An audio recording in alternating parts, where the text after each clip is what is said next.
You are watching the Deadfoot Diver Podcast with Curt the Deadfoot Diver.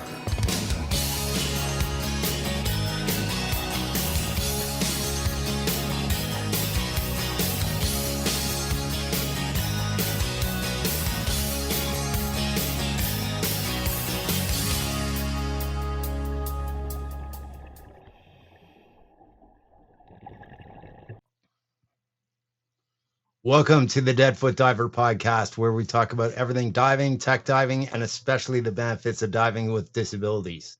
Today, I'm very pleased to have on world famous diving author Simon Pridmore. How's it going, Simon? It's awesome to have you on. I loved your books. Actually, the first book of yours that I happened to read was the Scuba Confidential one, because I was thinking about getting back into being an instructor that was again. The first book.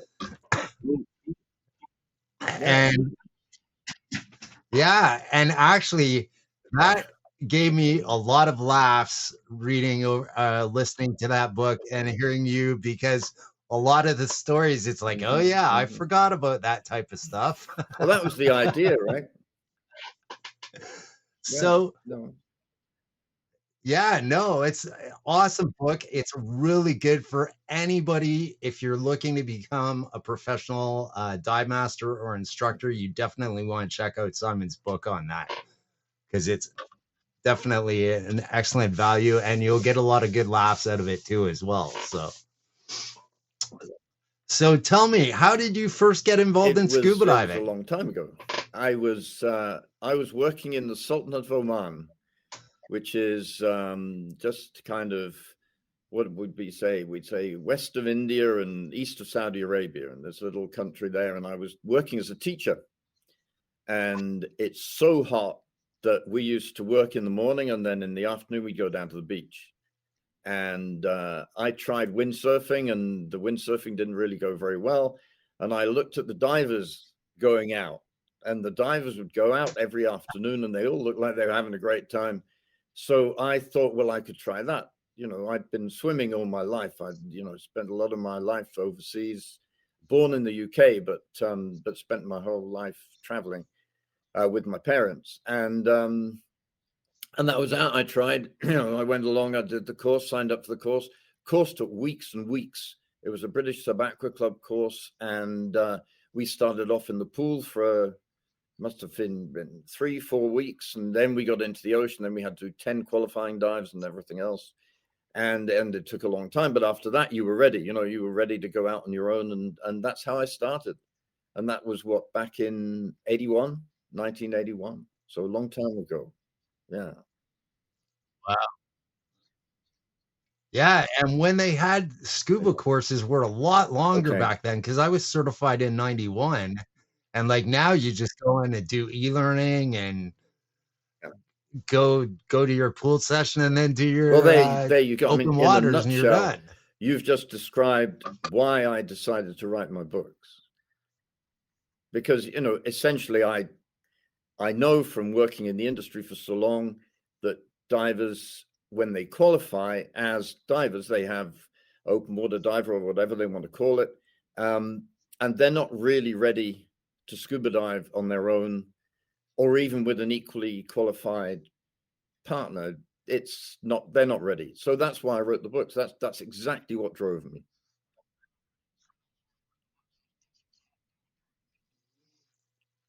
That's awesome. So from there, when you started diving, how did you decide to get into writing? That's another story. The writing came a lot later, and so from Oman, I was there for a couple of years, and then I went to Hong Kong and started working for the Hong Kong government here, and that was a full-time proper job. That was something that occupied all my time. And the only chance I had to dive was with a local club every now and then. And I'd actually, in Oman, because I was a teacher there, I'd started teaching, not actually in the water, but the guys who ran the club figured that they had somebody who was used to standing up in a classroom doing all the talking. Yeah, exactly. And they didn't like that part of the deal. They were quite happy teaching people in the water. And then they found somebody who could actually do so I qualified, I got my ticket. And the next thing they said was, right, you're teaching the next course. That's it. And I said, well, they said, as long, I said, what if I say the wrong thing?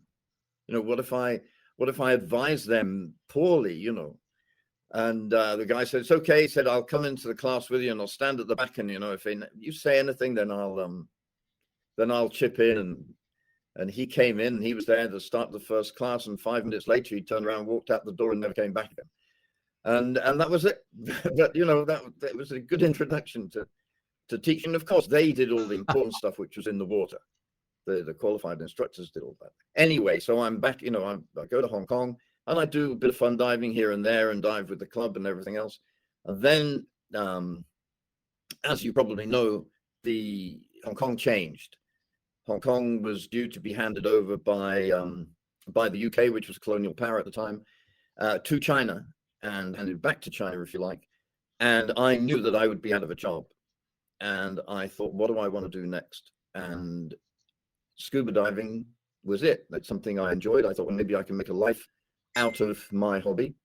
And so I then went to a local dive shop and signed up to become a dive master first and then a scuba diving instructor second.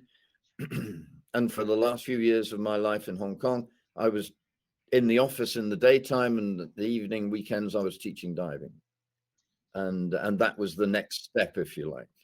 And then once that, once Hong Kong was handed over and I needed something to do, I thought, well, the best thing I can do is actually start my own business. And luckily I had the money to be able to do that. And I went to Guam in Micronesia, and I set up a dive shop in Guam. And now we're in 1996, and I set the dive shop down.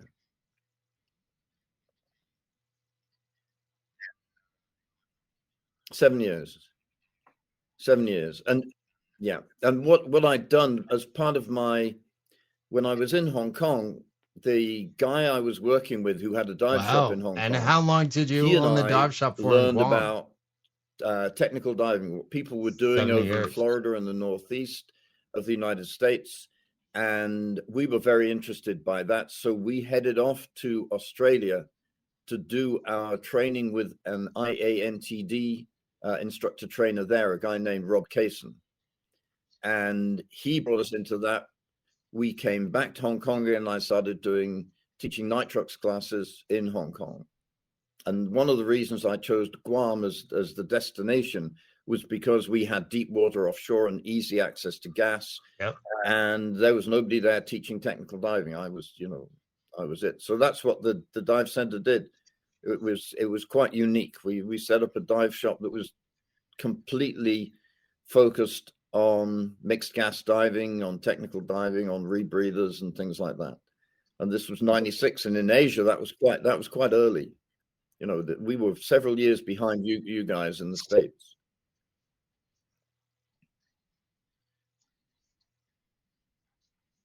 Yeah. Wow. Oh, we had the Draeger. We had the Draeger first, the semi-closed unit. And then shortly after I got there, for rebreathers, though, even in 1996, I was lucky enough to have how many rebreather systems did you guys work with back in then? the dive shop and old friends and everything else. And I went over to the UK, and then we had the two units. We had the Buddy Inspiration and we had the Draeger, and that was the beginning. That would be 97, I suppose, late 97, early 98, something like that. Yeah.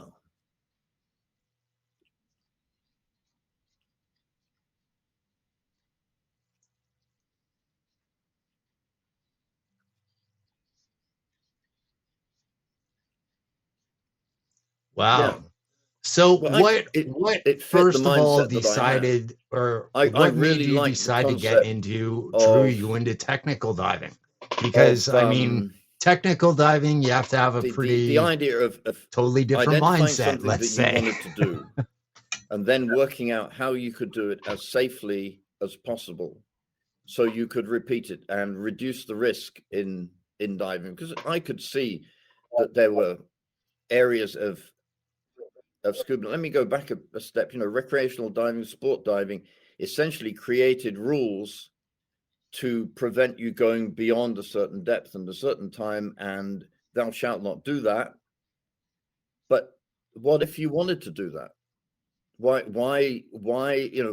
was that possible? And the information that the technical divers were making, that were acquiring and then making available, told you that, well, if you wanted to go down longer, if you wanted to use a different gas, if you wanted to use multiple gases, if you wanted to go deeper, then this was the way that you should proceed. And they never said no.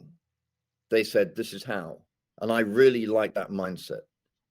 Of course, there were still limits, but the limits were physiological rather than just random. And I like that concept a lot. That really attracted me.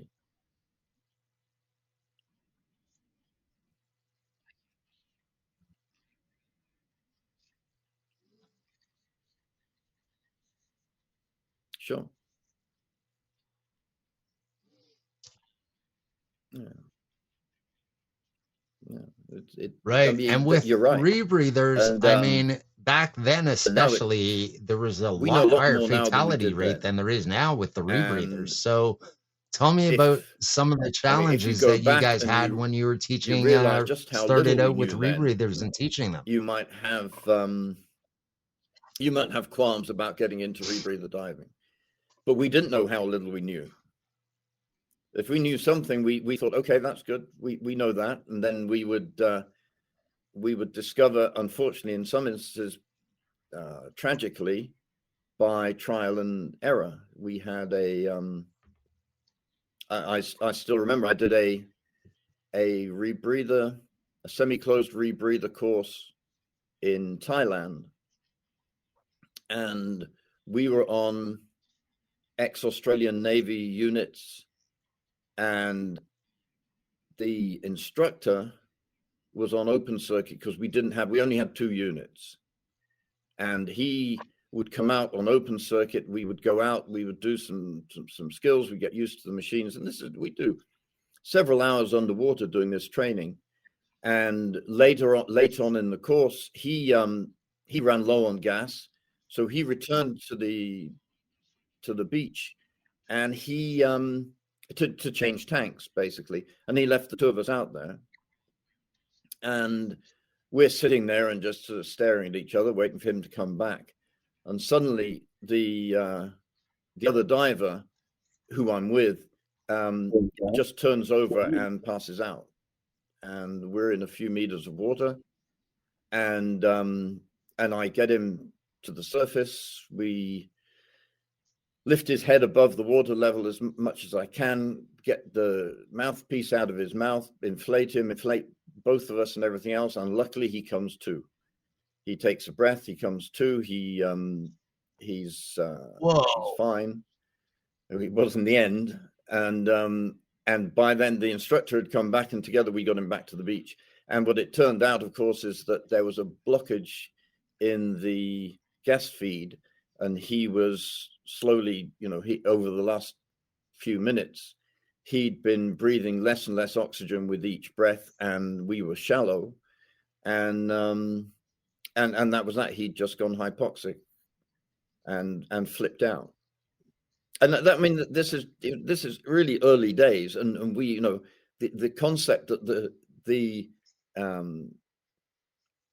the narrow feed that was taking the gas, the nitrox, it was into the rebreather, could get blocked that way, and that you would not notice that it got blocked. Wow. And that would be it. And he wasn't, and the fact that hypoxia could render you unconscious just like that, just by like snapping your fingers. These are things that we just weren't aware of. And it sounds impossibly naive now, but that's how it was. We just didn't know.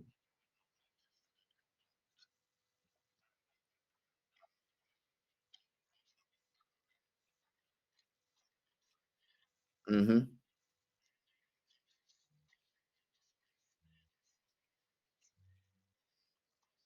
Mm. Mm. Yeah. Yeah, I mean, I've Yeah. had multiple Yeah. guys on here who dove with the rebreathers back in the 90s. Yeah. Like I That's right. remember John That was his prep for Chatterton the Britannic, right? telling me I remember he that. had, I I think, remember that 5 very well. failures or something the first weekend he was trying to do, where he had to do bailouts. The first weekend he was trying a rebreather unit, and then he literally took it home, had it pulled Oh, apart cool. on his Cool. table, kitchen table, fixed it, and his next dive on it was on the Britannic. Yeah. Yeah. Mm. Yeah. So yeah, I mean it's definitely a lot more dangerous. I'm actually gonna try a rebreather next month, so I'm pretty excited to try it. Right. Just to see it. So I'm looking forward to Yes. that. I don't know Yes. if I'm going to Yes. continue Yes. on that path. Yes. Probably And not. that's The it. There's a lot expense more going on. of the rebreathers, and Yeah. not only that, it does concern me with the extra training involved and stuff like that, and my disabilities, because I only have one eye, Uh-huh. and I find that I already have a lot of stuff to monitor with one eye when I'm doing a dive and trying to enjoy the dive. Yes. Yes. Yes. And that's it. There's a lot more going on.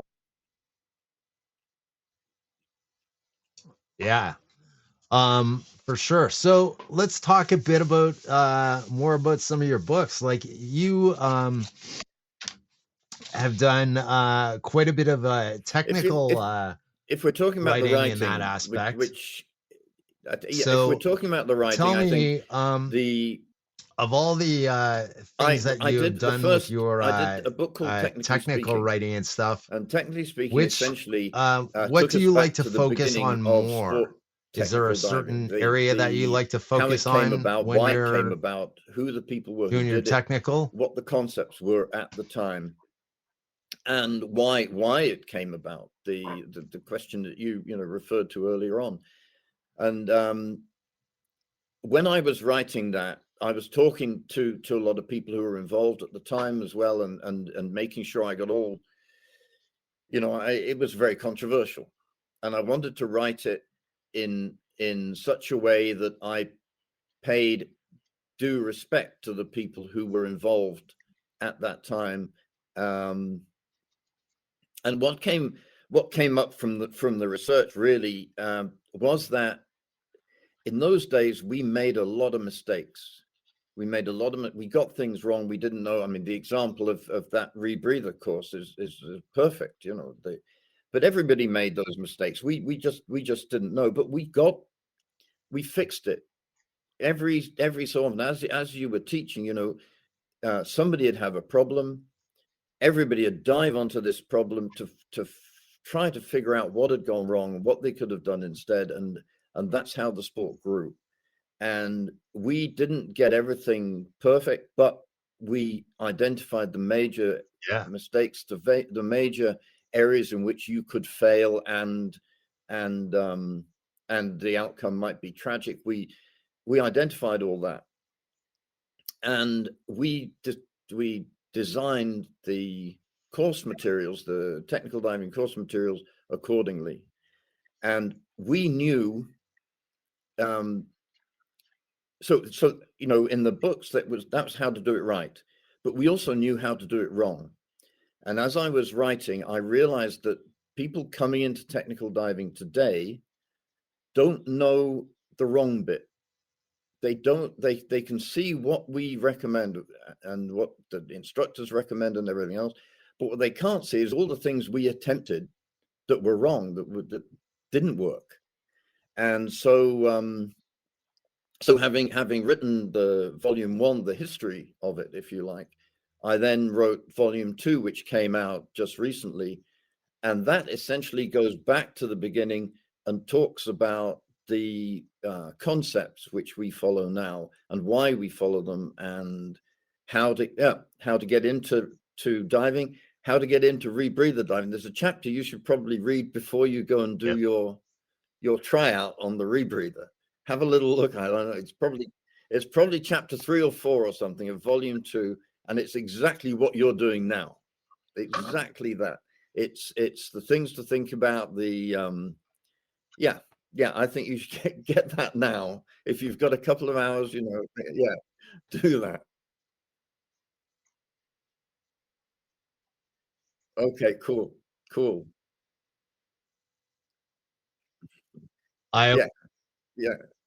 Yeah, just have a look. But it's and that's it. That's so the history. The first book is the history, and the second book is my take on technical diving based on those ways, essentially. And I actually just got a copy of that one a while ago. I've been going through, so I will definitely make sure I go through that rebreather section again before I do my tryout on it.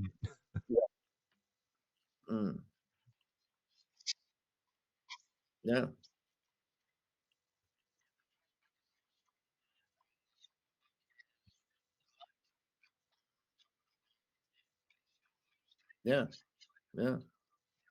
Michael, obviously Michael. Technically speaking, was a really good book. I enjoyed it. I waited because it gave a lot of history stuff and talked about Michael Menduno and all the pioneers of the tech diving, which was really good.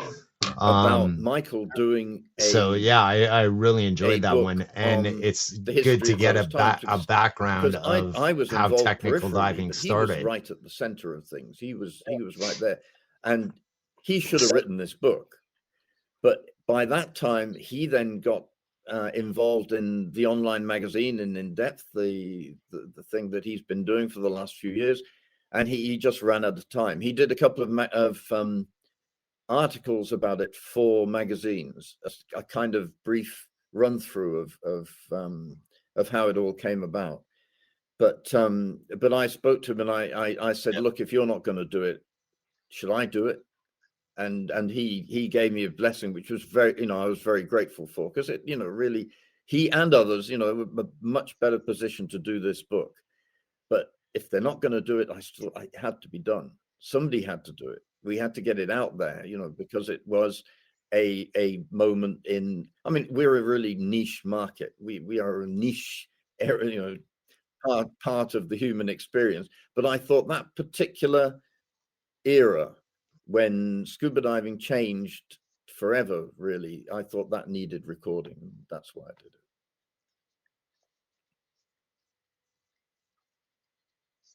Yeah.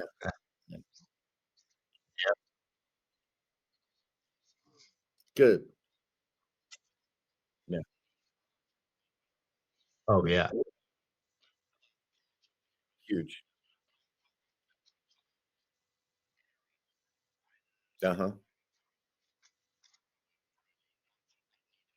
Okay.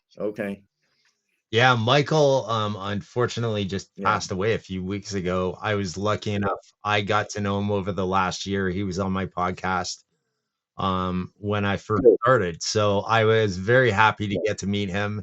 He was actually a big influence on my diving and stuff. In fact, I still have somewhere a copy of the Bent magazine, because we were going to meet up at some point and he was going to sign it for me.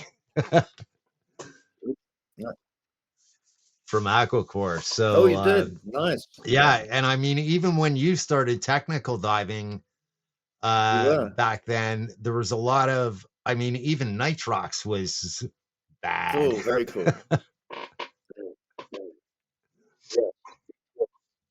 So yeah,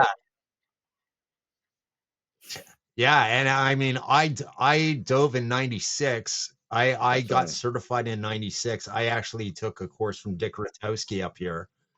And I was lucky enough to get taught by the Godfather. I have a very short 4-number digit for my nitrox cert. So he's it's nice when I go to fill out the logs, because I look at my friends. If you go back to numbers are like to those 30 digits days, long now, because nitrox has taken off so much. It seemed impossible that would happen. But there I it is. mean, It's I guess the completely in the one thing that mainstream. surprised me, We do a lot especially of when I got liveaboard back into diving. We diving, when run I 2 was or in 3 Cozumel the liveaboard first trips a time, year, mostly in we were going Southeast out on a Asia, snorkeling trip, and and everybody dives nitrox. we were looking at the dive That's it. boat, So and it everybody's had on the who all same was on gas, and they stick nitrox and on together. air, and on like 4 obviously, dive with boats that were liveaboards, packed, as you there were, do I think, 2 4 or people 5 on air. dives a day. The rest of them, everybody else is diving In nitrox. the old days, when we were diving with air, by the time you got to your 5th dive of the day, you didn't have an awful lot of no deco time left. And now with nitrox, it's transformed.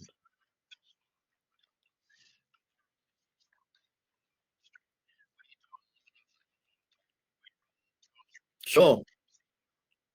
Yeah, the scientists will tell you there's no rationale for that, but the scientists don't know everything. They'll tell you there's no practicality. Yes, but it's absolutely true. In the evenings, in the old days, when we would be doing 4 or 5 air dives a day, in the evening, by 8 o'clock, everybody's gone to bed. And now they're up and they're playing cards, or they're doing the photographs and everything like that. Everybody's up. Yeah, it's late really on in good the that evening. way. It's a lot safer. I mean, you're a lot less tired on nitrox as well after diving, I find. Sure. Sure.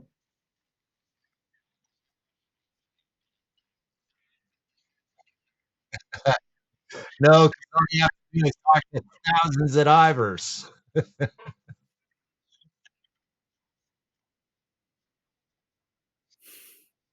It's the it. Yep. I mean, that's good. It's a good question. And everybody has their stories. Mine would Yep. not really be It's definitely centered a much safer way to dive technical for divers sure. as such. So tell me, But since you are a very diving, experienced certainly, technical people instructor, just not you must prepared for have what some they're about funny to do. stories about And stuff that happened with sometimes students, because me as an everybody instructor does. completely So what's overestimating my abilities one of your to funniest recover stories? somebody who has a problem.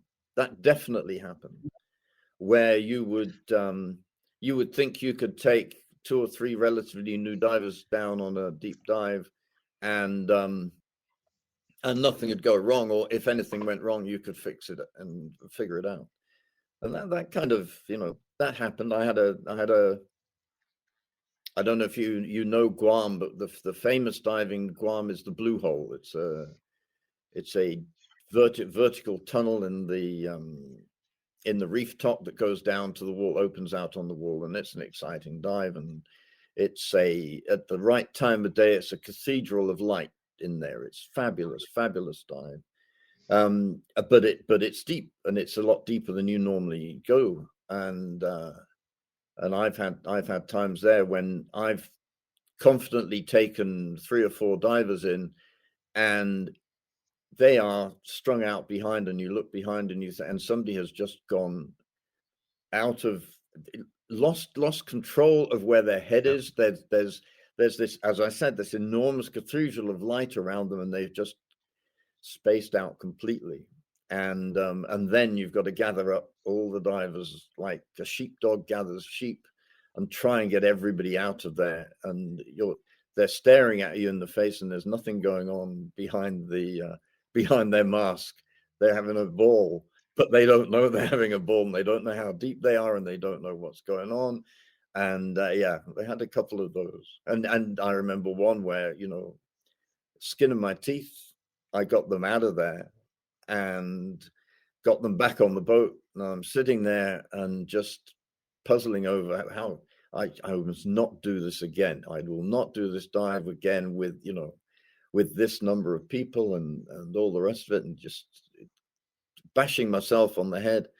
And one of the divers who was probably the one who was most spaced out during the dive came over to me and said, "That was great. Let's do it again. Let's do it all over again." And I'm thinking, I never want to do that again. Just no idea. Crazy. Oh man. And of course, I mean, the narc doesn't leave you. The narc is still there. Yeah.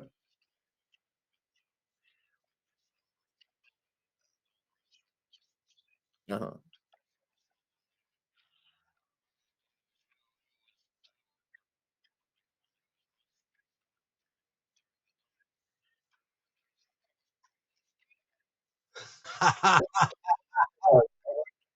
Yeah, maybe so. Maybe so. Some of it is that you are more aware. I think He was narked that probably bad, now you was are he? more aware of how you're feeling, and therefore you identify the narcosis. Oh The yeah, biggest problem is that absolutely. People are not. And I do have not found since know. I started They're not diving aware again that to they are last year incapacitated, that and because I've been doing they progressively think more they're doing deeper dives fine. again this It year, that just like maybe it's the just guy me and I who's forget, but the who's drunk in a narcosis seems bar, to right? hit me a lot harder They've had now at enough beers where 56 they can do anything. than it does They can do than it anything. did The in my guys on the seats 20s. are solving all the problems of the world, and it seems so easy to solve all the difficulties. And by morning, what were we talking about? And the same thing, the guy, things people do on alcohol and diving deep on a nitrogen heavy mix. That's same thing. Same thing.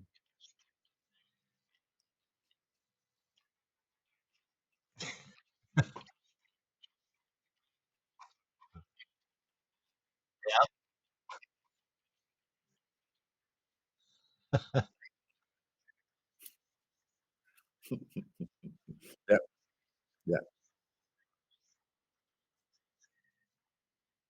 No, yeah, exactly. Well, this is true. Now, John was an early proponent of deep video on dives, right? But we didn't have the technology. So what we did and what we went Yeah, through and all the rest I of it mean, I is remember not John recorded. Chatterton saying he was doing a But dive on the Doria with and I think Richie I'm kind of Kohler, grateful for that. and they went down to put the line down, and Richie apparently did the line up, got it all tied up, then totally undid it, and then tied it back up again. Oh, Because he was so narked and had no recollection yeah, of it at all, except for the fact that John got it on video. yeah. No, when they're ready. When they're ready. If they're not ready, then no camera. If they're not able to manage a dive without a camera, then they're not ready to dive with a camera, but that's a really hard, it's a hard thing to do, and some of them bought cameras before they do their course. So there's another thing. So, What is your opinion with teaching students with cameras? Because a lot of people have a lot of instructors have different opinions on this.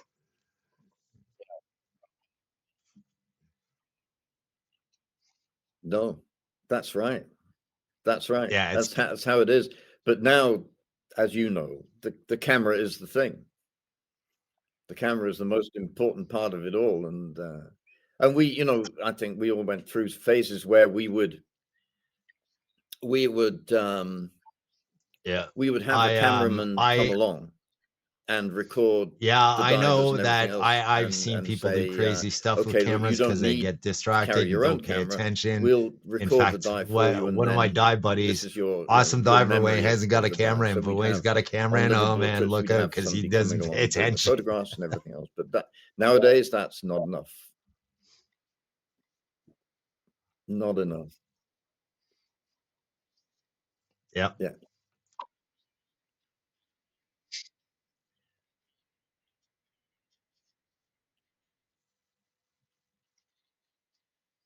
Yeah. This is a good way to dive. Yeah. Yeah.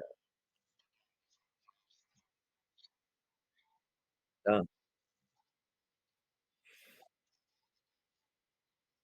No, that's right. That's right.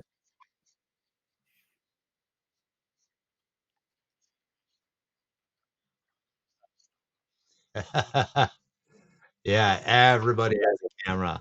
Yeah, I've got I actually so the I next have a book rule that is a if I guidebook. I don't know if you know, I change work any of with my gear up at a all, I go and I photographer do based in like Guam named I do Tim Rock, 3 or 4 dives, no and the cameras. two of us have put out. Period. Just He's even with got me. more dive guides than I Yeah, have. because But not only we that, do a like series I of said, I'm Indonesia blind in dive my guides one eye, together, so I have enough going on as and it is. we are now I don't putting need the to be finishing dealing with a touches camera to add to on a to it. guide to Komodo and Southeast Indonesia, which So, includes so the Alor tell me what you archipelago have. Do you and the have any Banda new Sea. books coming out besides the And we're hoping Technically that'll be Speaking out by tour? Are you Christmas. working on So any that's other next. projects? I've done the text, and he's now putting the text and the photographs together, and that's his part of the job. And we should have that out, relatively soon. Before Christmas would be nice. Lots and lots of people are diving Komodo these days, and that would be the major draw. But the diving in other areas of Southeast Indonesia, especially the Banda Sea, is exceptional, and it's becoming more accessible over the years. And that's what people are looking for. I think people are looking for unspoiled reefs. People are looking for reefs with plenty of marine life. They're looking for more and more remote places, and the liverboards are taking them. And that's it. And it's just a guide to where you should go and what you'll see when you get there, and that's it. And then next year, I'll finish book 6 of the Scuba series. The one you mentioned, Scuba Confidential, the first one you saw. That's now 5. That's now 5 books, and next year will be the 6th book. And I sat years ago, after I'd done the Scuba Confidential book, I was sitting at a lunch table with non-divers, and I said, I'm going to do another book. And they said, haven't you already done a book on diving? And, and they said, and I said, well, yeah. And I said, and what's this second book going to be about? And I said, well, it's going to be about diving too. And they said, you can say that much about diving? And I said, well, I'm trying hard. Oh, okay. Yeah. It's funny though. It's funny. I always think that I've done the last one, and then new topics come up and new ideas come up and all the rest of it. And I think, well, okay. A lot of the stuff gets trailed in magazines. I do the magazine article, and then if the magazine article, I do the magazine article, and the magazine article is limited by space. I've got whatever word count I have. And if I think I could say more about this, or there is more to say, or I want to make other points, then it goes in the, in the folder marked next book. And that's over the years, that's how it keeps going.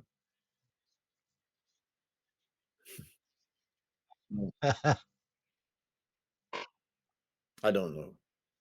Let's see. I don't know. I think there's a book somewhere that covers what are we saying? The period from maybe 2000, early 2000s to present day, and how things have changed, how things have developed, how the diving world has changed in that period. But that's what we're talking about. So 20 years, and maybe it's, I don't think I'm ready for that yet. Maybe in 5-6 years time, maybe it'll really be clearer. Cool. So are you going to do any more technical diving books coming up? The pathway will be long enough to justify a book on how things have changed, because we're in a transition period, and I don't know where the transition period is going to end up, but maybe maybe that would be the next technical diving book. Maybe that would be it.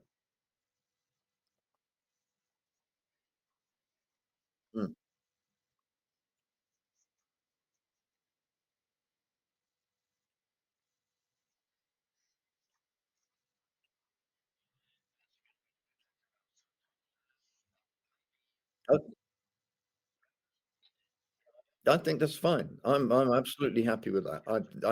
There are some so this is just my opinion, you understand, but in the beginning, the mainstream agencies didn't want to know. They really didn't want to know. They had a really good thing going on. Since we're on the topic of technical diving here, spoiling that with Rebreathers, what's your opinion of everybody was making good business out of the organizations that are mainly sport diving that have now embraced Rebreathers government and pushing it through into a compact course? Sticking their nose in because diving safety record was not it was fading. There were problems with diving safety record, and they decided to step in. And that didn't happen, but they were really worried that would happen. And that's what generated the new training agencies and the technical training agencies, the specialists. And then the major agencies decided, especially as far as nitrox was concerned, but that they'd accept nitrox anyway. You know, they join in with that.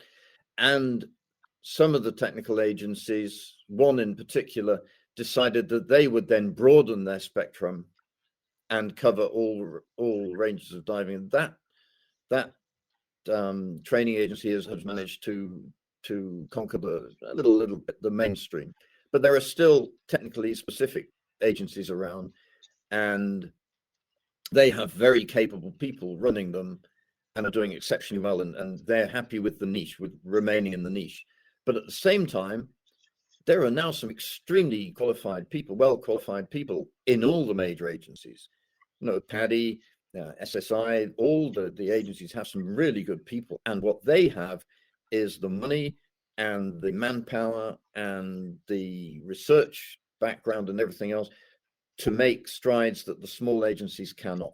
They're able to push in directions that the smaller agencies can't, and that's great. I think everybody benefits. It really is a question of, you know, a rising tide lifts all boats. It really is a question of that. And I think the more work that's done, the more that that organizations like Dan do, and it's all beneficial.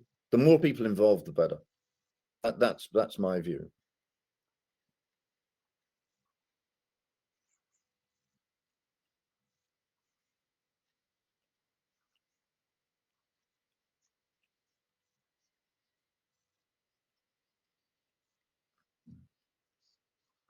Mm.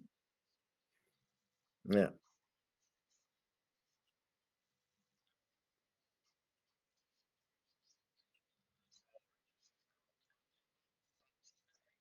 Yeah. Yeah.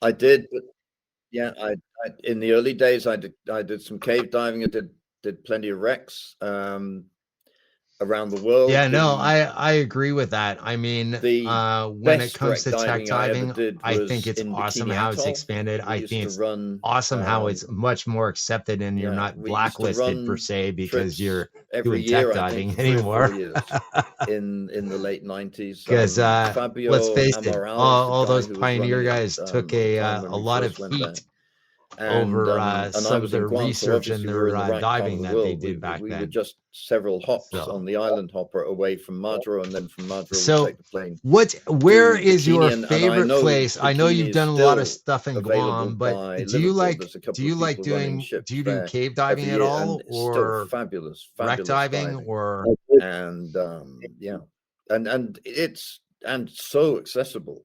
You know, the advent of technical diving opened up the wrecks of Bikini because they were beyond accepted sport diving you've range, done Bikini? but they're not super deep. You know, you're not diving to ridiculous depths, and you're able to get some nice long bottom times on the ships. It's just fabulous diving, fabulous.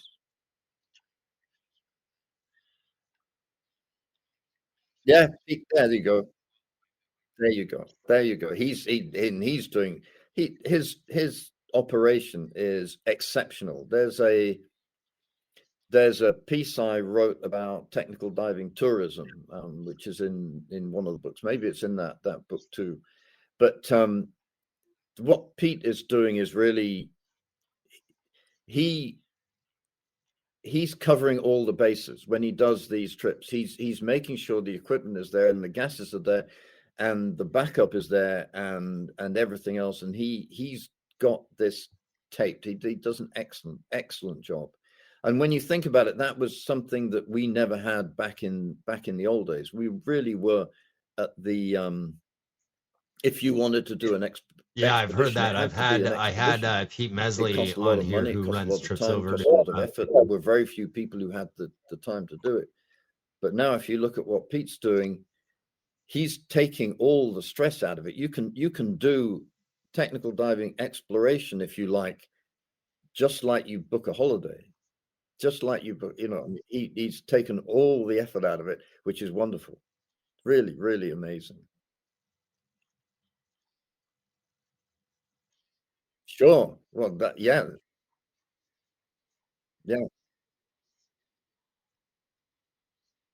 Yes. Yeah. Yeah. No, that's very good. He does a couple of those a year, I think, and yeah, fantastic. And truck is still great wreck diving, exceptional wreck diving. And the people at Blue Lagoon who Pete works with, they know their wrecks. The guides are fabulous. We were there, where were we there? Last June, in June 24. We were there for a week. And yeah, and it was as good as ever. Really nice. Yeah. Oh, probably 14, 15. I just really 14, want to go do a dives, trip to that's Truck Lagoon with him. Yeah. One of his truck. That's one of my bucket list dives for sure. Is Truck Lagoon. Probably, and if I do it, I want to do it with It's not the most famous, but it's beautiful. Beautiful wreck. And yeah, and there's still, there's as you know, there's a couple that are leaking oil now. There's a couple, the masts have come down. There's a little bit of, the sea is taking its toll, and at some point, unfortunately, in the future, the wrecks will disappear. They will be, the sea will take them over. But we're now at the point where. How many dives did you do in a weekend truck? Around the wrecks is as good as it's ever been. They really are little oases in the ocean. And what's your favorite wreck? And you may not be able to get the kind of penetrations that you used to do because of collapsing metal hull, parts of the structure collapsing. But around the wreck, there's a lot of marine life. There's always something to see. There's plenty of stuff. It's nice. Go.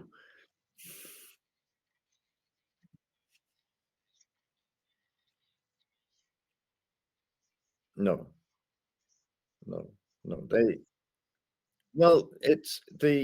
They are, when we were there in June, there was a team from Japan who were there for a couple of weeks, and what they are doing is recovering human parts from the wrecks and taking them back to Japan for burial and for whatever they do with it. But and this is very respectfully done. It's been going on for decades, and every so often they find more bones in other wrecks, and then the team comes out again, and they. I definitely want to go. I think it's a government-sponsored program. Do you still see a lot of bones on the wrecks and truck? It's been going on quite a while, and that's. I mean, they pretty well clean those off. It really is. It's a great thing for them to do, and to and not, and timely, because yes, if they're going to do that, they have to do it now. And I think you may be aware of some ships in the South China Sea which were dived. They were also wrecks, and unfortunately, pirate metal. Yeah, you're nodding, and pirates have basically come along and disappeared these wrecks. They've just gone. They've been lifted off the seabed and just gone, and that's absolutely tragic. In truck, there's been a lot more. They treat the wrecks as they should.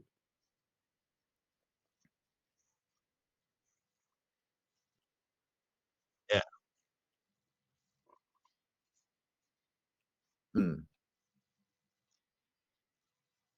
No, that's wrong.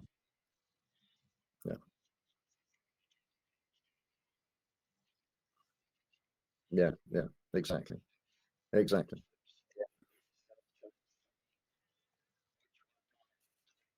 Been a pleasure. Thank you. Thank you.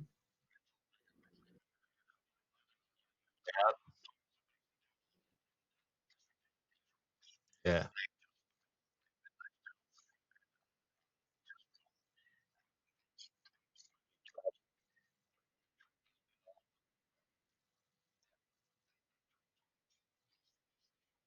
Which is awesome. And it's good that they're removing the bones and putting them away, because there's nothing more that bothers me than seeing a diver on a wreck taking some video down there looking around. Next thing you know, they're picking up human remains and stuff, which is not cool. Yeah, I mean, if you're gonna dive those places, then fine, respect it and don't disturb the human remains.